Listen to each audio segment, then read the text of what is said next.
اسی طرح انسان کے اندر سے نکلنے والے اعمال نیک ہیں تو اثر اچھا ہوگا، برے ہیں تو اس کا اثر برا ہوگا۔ تو اس وقت ضرورت اس چیز کی ہے کہ سب سے پہلے ہم لوگ اللہ کی طرف متوجہ رہیں اور اللہ رب العزت کے احکامات کو پورا کرتے رہیں، اللہ رب العزت کے حکموں پہ اور آپ علیہ الصلاۃ والسلام کے مبارک طریقوں پر اپنی زندگی گزاریں۔ تو اس کے علاوہ ہمیں کامیابی کا کوئی راستہ نظر نہیں آتا۔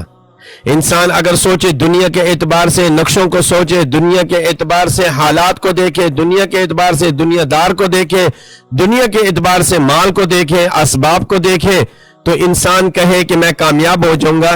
اس طرح کسی کو آج تک کامیابی نہیں ملی۔ اگر وہ کامیاب ہونے کی کوشش کرتا ہے تو وہ کامیاب نہیں ہوتا۔ بظاہر وہ لگ رہا ہے کہ میں کامیاب ہوں، لیکن وہ کامیاب نہیں ہوتا، وہ ناکام ہوتا ہے۔ کیوں؟ اس کے لیے جو چیزیں، جس چیز کی اس نے کوشش کی، جس چیز کے لیے وہ بھاگا، جس چیز کے لیے اس نے اپنے آپ کو لگایا، کھپایا، صبح سے شام تک اس نے اپنے آپ کو لگایا، وہ چیزیں وصول کرنے میں تو کامیابی کا ذریعہ نظر آتی ہے۔ بظاہر وہ وصول کرنے میں کامیابی کا ذریعہ نہیں ہے۔ وہ اس کے لیے اگر خیر کا ذریعہ ہے تو خیر بن کر رہتی ہے، اگر شر کا ذریعہ ہے تو اس کے لیے وبال بن کر آتی ہے، جس کی وجہ سے انسان کے اوپر ناکامی آتی ہے، جس کی وجہ سے انسان ناکامی کے راستوں کی طرف جاتا ہے، جس کی وجہ سے انسان کامیابی کی طرف نہیں جاتا۔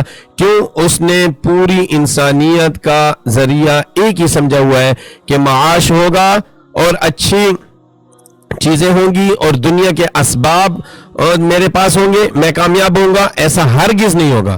اللہ رب العزت نے سکون دین کے اندر رکھا ہے۔ اللہ رب العزت کی طرف متوجہ ہو کر رہنا چاہیے اور گناہوں سے توبہ کرنی چاہیے۔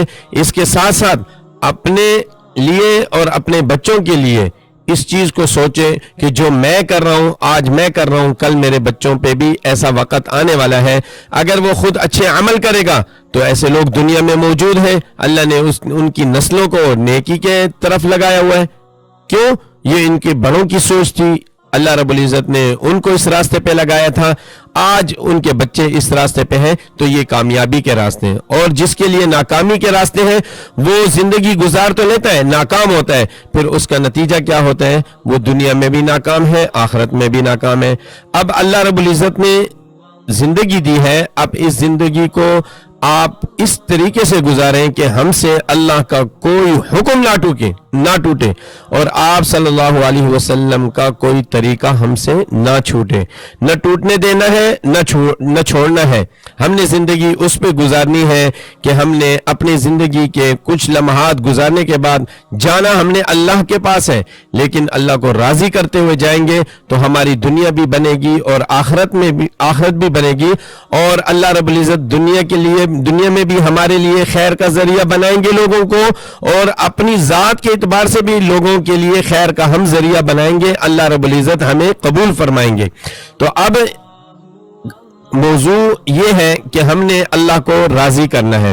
جیسے میں نے آپ کے سامنے سورۃ اخلاص کی تلاوت کی، سورۃ اخلاص کے اندر اللہ رب العزت خود فرماتے ہیں میں ایک ہوں، تنہا ہوں، میں اکیلا ہوں، اور آگے فرمایا کہ میں بے نیاز ہوں، یعنی ہماری چیزوں کی اللہ کو کوئی ضرورت نہیں ہے۔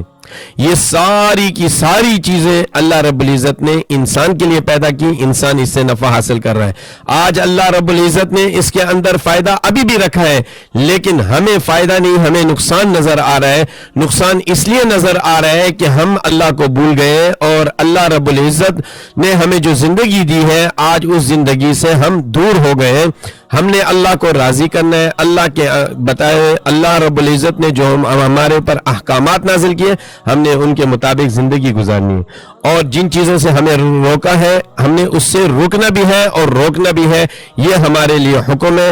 اللہ رب العزت ہماری حفاظت فرمائے، اللہ رب العزت ہم سب کی، ہمارے گھر والوں کی، ہمارے پورے ملک پاکستان کی اور پوری دنیا کی اللہ حفاظت فرمائے۔ جو کبیرہ گناہ ہو رہے ہیں اللہ رب العزت ہم سب کی حفاظت فرمائے۔ وآخر دعوانا ان الحمدللہ رب العالمین۔